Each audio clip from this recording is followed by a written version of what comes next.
je vous rappelle que SOHCAHTOA, c'est tout ce qui est trigonométrique. C'est SOHCAHTOA. Donc, tangente, c'est opposé sur adjacent. Donc, ici, opposé sur adjacent. Sinus, opposé sur hypoténuse. C'est super heureuse. Opposé sur hypoténuse, que sinus, c'est adjacent sur hypoténuse. Donc, ici, lorsqu'on divise par une fraction, vous avez appris au primaire qu'on multiplie par l'inverse. Donc, opposé sur hypoténuse ici, adjacent sur hypoténuse, ben, je multiplie par l'inverse. Évidemment, les H se simplifient, vont donc me rester opposé sur adjacent. Donc, on vient de démontrer assez rapidement que tangente c'est égal à sin sur cos.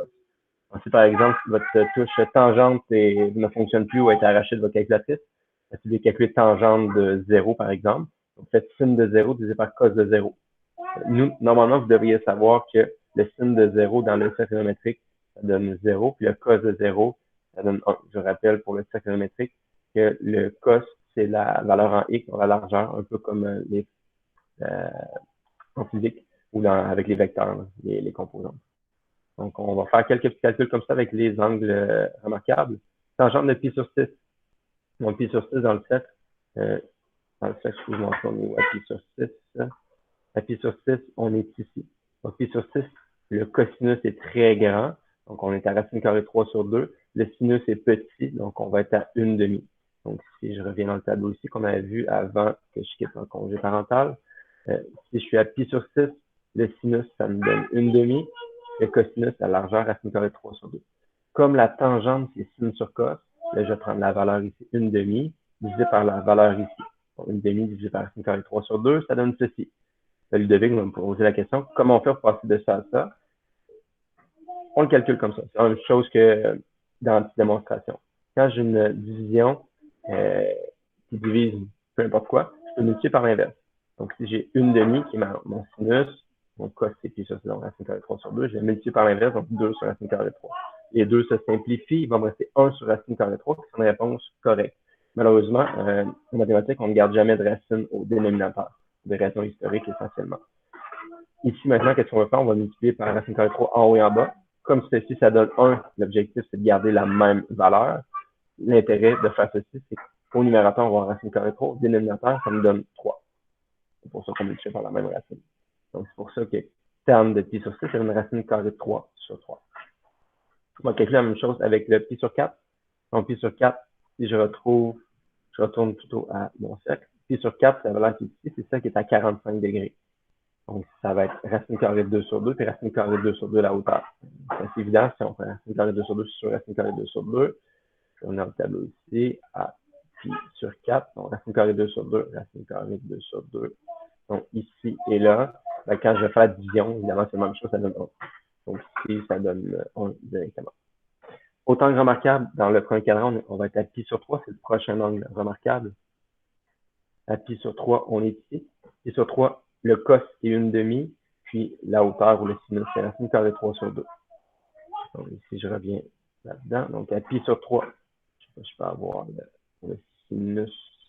Donc, le sinus ici, ça va être racine carrée 3 sur 2. On divise sur le cos 1/2. Quand je divise sur une fraction, je multiplie par l'inverse. Donc, on revient ici pour Ludovic.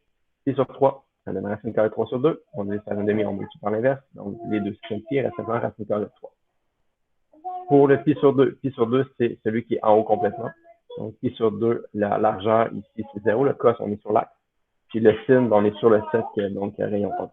On peut diviser par 0, ça n'existe pas, on ne peut pas diviser par 0. Il y a une fonction, à pi sur 2, il n'y a pas de valeur. Donc, si je regarde tranquillement le tableau ici, pour chacun des angles remarquables du cercle, j'avais fait sin et cos la dernière fois que je vous ai vu. Là, je calcule tangente à chaque fois. Donc, ça, c'est les trois premières valeurs. 0, c'est 0,3 sur 3, 1. Puis racine carrée 3, puis il n'existe pas. Donc, c'est ce qu'on a rempli jusqu'à maintenant. Si je viens dans mon cercle ici, voilà. C'est symétrique, le cercle symétrique, évidemment. Donc, le point qui est ici, le point qui est ici. Les coordonnées, le x, c'est le même. Donc, cos de pi sur 3 et cos de 2 pi sur 3, c'est la même chose. La seule différence, c'est que celle-ci est négative parce qu'on est à gauche. Le sin est la même hauteur. Donc, quand je disais le sin par le cos, je disais le sin par le cos ici, qu'est-ce que ça va me donner? Ça va me donner la même réponse, mais avec un négatif. Je vais aller vous montrer avec un autre cercle. Je vais donner cours. J'ai un cercle complet quelque part.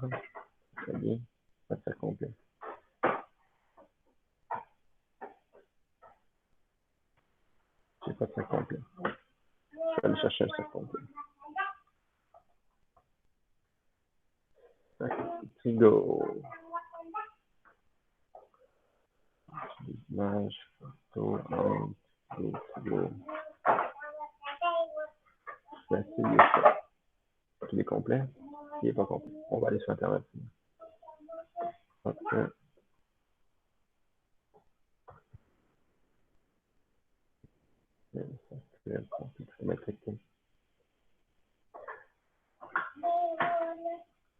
OK, c'est ça.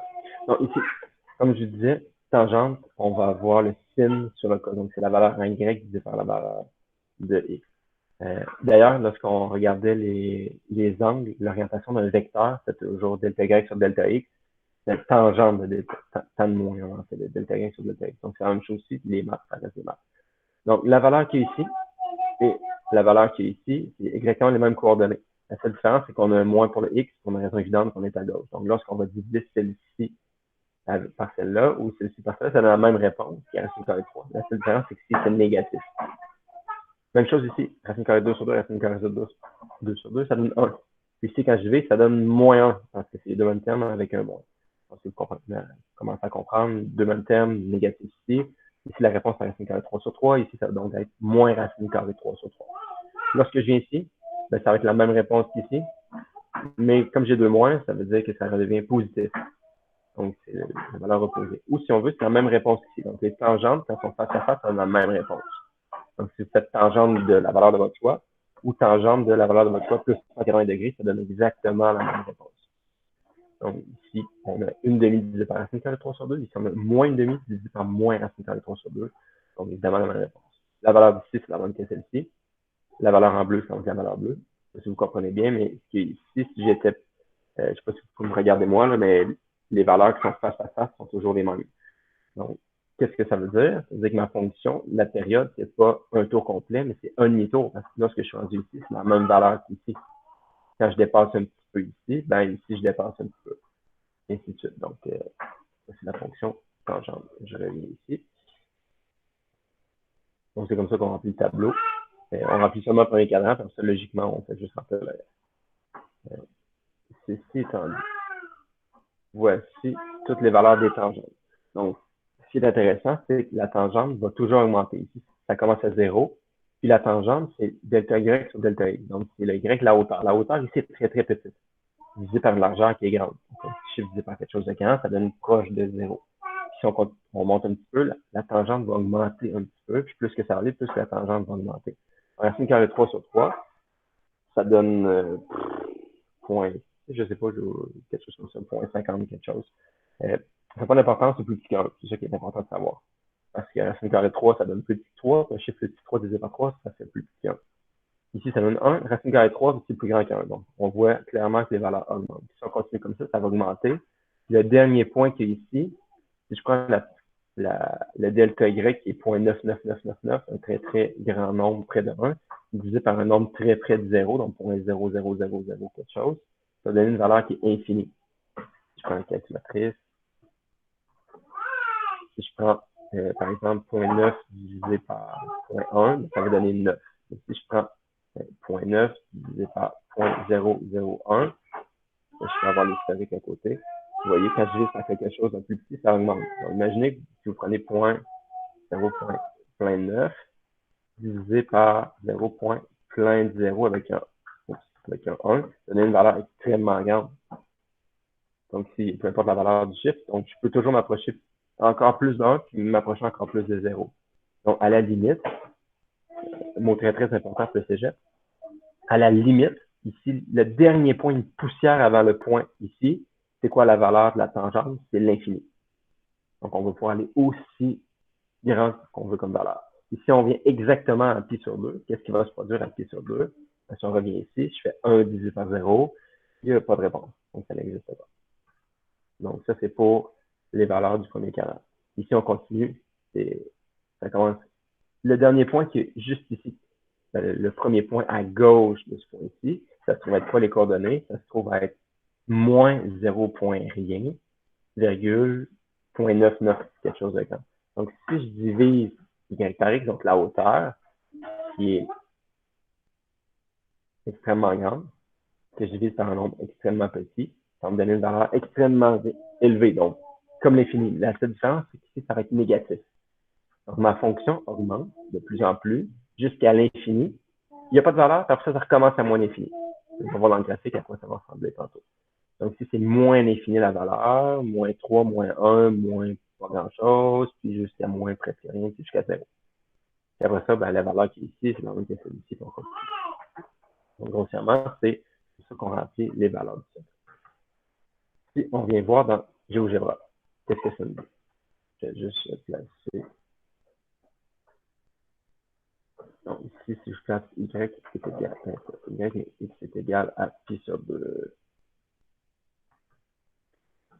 OK. Pourquoi j'ai placé pi sur 2? Si on regarde le cercle ici, pi sur 2, c'était la valeur où il n'y avait pas de valeur, il n'y avait pas de réponse.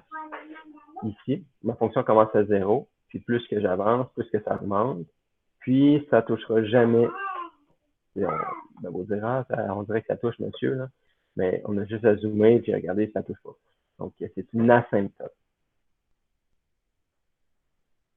Donc, vous voyez, c'est infini. Ici, donc, ici, ma fonction commence à 0, courbe comme ceci. Après ça, qu'est-ce qui se passe? Juste de l'autre côté de ce point-ci, ben, on commence à moins l'infini, une asymptote encore, puis on va croiser jusqu'à pi. Pourquoi on touche ici à pi? Ben, si on regarde ça, rendu à pi, je suis où? C'est la hauteur divisée par la largeur, la hauteur c'est 0. Donc 0 divisé par moins 1, ça fait 0. C'est pour ça que ma fonction recommence, recroise à 0 ici. Donc la courbe que vous voyez là, juste la première courbe qui est ici, bon, elle va se répéter ici, puis elle va se répéter ici, puis elle va se répéter ici. Lorsqu'on va résoudre des équations, par exemple, à quel moment y est égal à 1, il y a une infinité de réponses. Il y a ici, à pi sur 4, il va y avoir 5 pi sur 4, c'est là. Après, il va avoir 9 pi sur 4. Après, il va avoir 13 pi sur 4, et ainsi de suite. Là, ça ne vous dit rien les réponses, mais pi sur 4, ça va. La prochaine valeur, ça va être ici à 5 pi sur 4. La prochaine valeur, ça va être ici, mais plus un tour. Donc, 9 pi sur 4. Après, ça va être ici, plus un tour.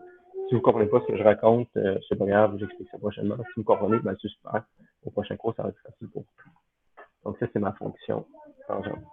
Je peux vous faire juste un préambule du prochain cours.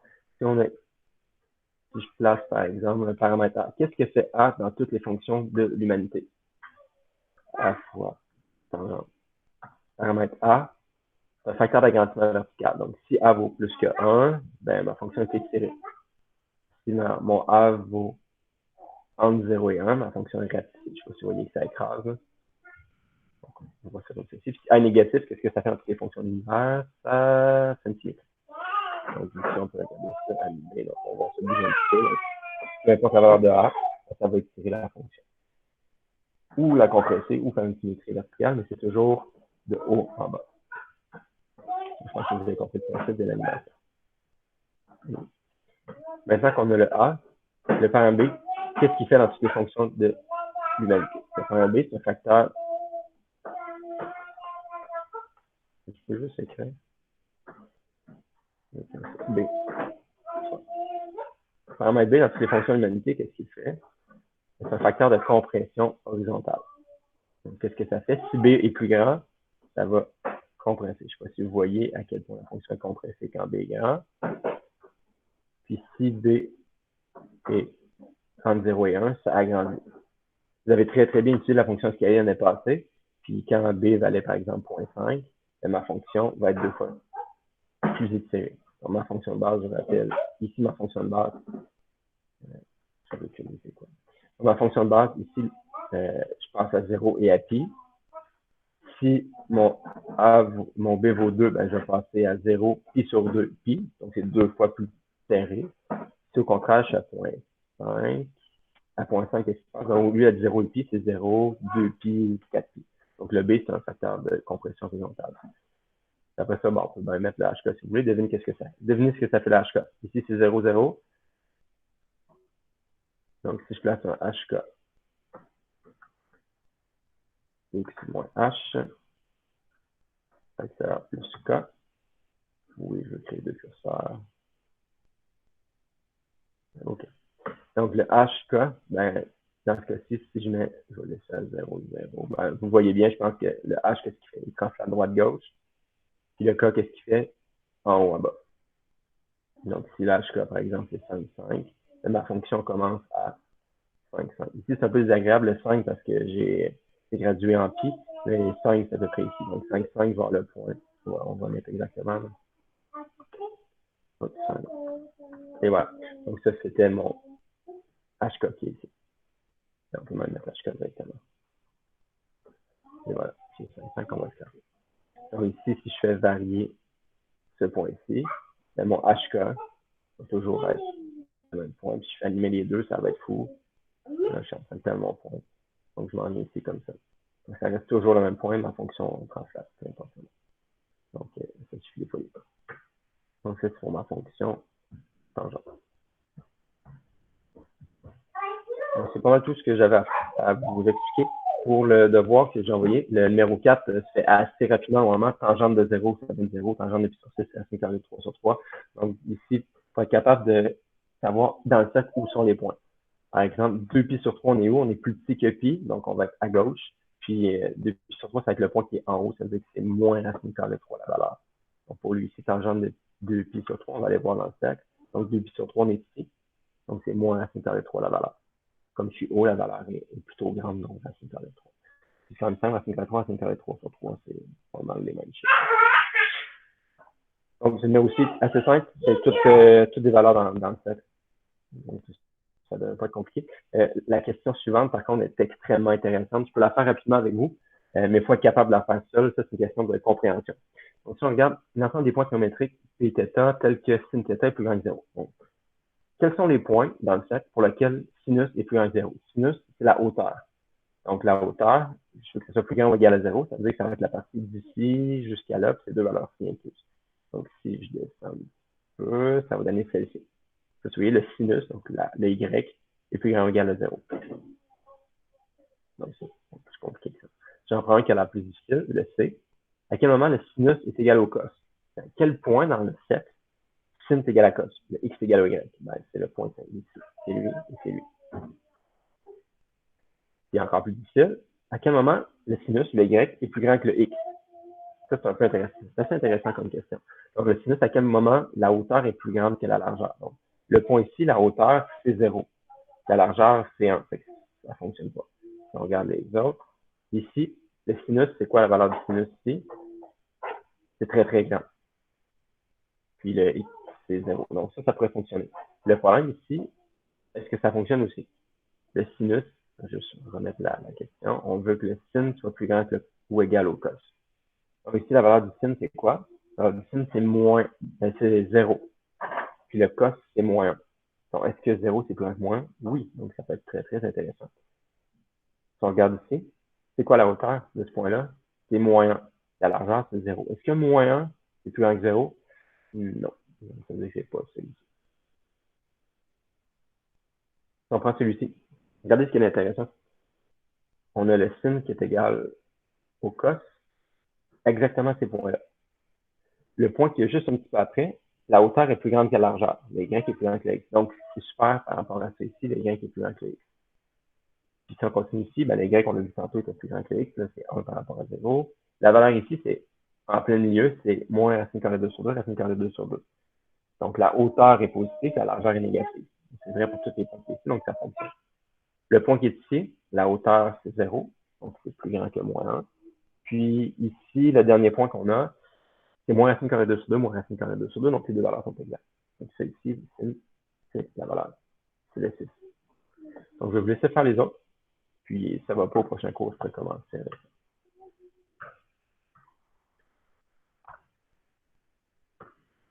Donc, normalement, ça devrait être suffisant. Donc, il y en a qui ont des questions.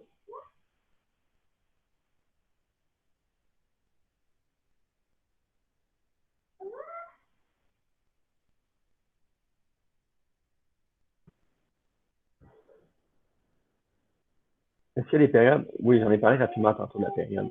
Je peux revenir sur ma fonction ici. Pour le devoir, normalement, j'ai écrit dans votre... j'ai eu deux questions. La question, c'est quoi le devoir? Le devoir, normalement, je l'ai envoyé ici, Là, vous voyez sur mon écran, là.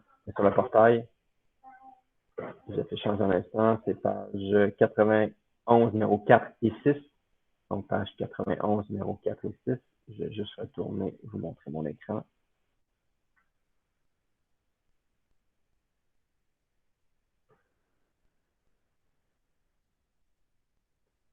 Donc, page 91, numéro 4 et 6. C'est là que j'essaie d'avoir généralement. Par la suite, c'est quoi la période? Ici, j'ai montré ça de plusieurs manières différentes, la période. Ici, je vais juste... je peux déliter ça? Ouais. On va essayer la fonction de base. J'ai perdu ma fonction de base. Donc, y égale A fois tam de B fois X. Ok, voici ma fonction. Donc, deux manières de voir c'est quoi la période. La première manière, c'est ici, je commence à 0, le point qui est là, puis je monte, ça réapparaît en bas, puis ça recroise ici. Donc, c'est quoi la période? C'est la plus petite distance à laquelle je peux faire copier-coller ma fonction. La période, c'est pi. Puis après ça, j'ai 2pi. Le point ici, ça s'appelle le point d'inflexion. Donc, si vous conduisez une voiture, imaginez-vous que, vu de dessus, vous conduisez une voiture. Ici, vous tournez le volant de quel sens? Vous tournez vers la droite, puis ici, vous tournez le volant à gauche. À quel moment le volant n'est pas tourné? C'est exactement ce point-là. C'est le point que le volant est droit. Ça s'appelle le point d'inflexion. Donc, il n'y a pas de flexion, ça ne courbe pas. Donc, ça, c'est un point d'inflexion. Et la même chose dans les fonctions sinus. Donc, si je fais celle-ci, je ne sais pas si M. Gauvin en avait parlé, j'imagine que oui. Sinus de X. Donc, ça ici, c'est un point d'inflexion. Ici aussi. Pourquoi? Ben, ici, on tourne à droite. On tourne toujours à droite. On voit clairement qu'on tourne à droite ici. Puis par la suite, ici, on tourne à gauche. Donc, entre tourne à droite et tourne à gauche, on n'a pas le choix. Le volant, à un certain moment, il est parfaitement droit. Puis à ce moment-ci, on appelle ça, à ce point-là, on appelle ça un point d'inflexion. Donc, entre deux points d'inflexion consécutifs, c'est toujours une période. Donc, ici, c'est pi. Deuxième manière de voir ça, quand j'ai montré ça tantôt, j'ai dit que le point qui est ici, c'est le même que le point qui est ici. Et ainsi de suite. Toujours face à face. Donc, c'est 180 degrés d'écart entre le vert et le vert ou peu importe. Ben, 180 degrés d'écart, c'est quoi en radian? C'est pi. Donc, la période, c'est pi. Ou si vous voulez, la période, c'est 180 degrés, mais on parle toujours en radian. Donc, c'est pi rad, la période.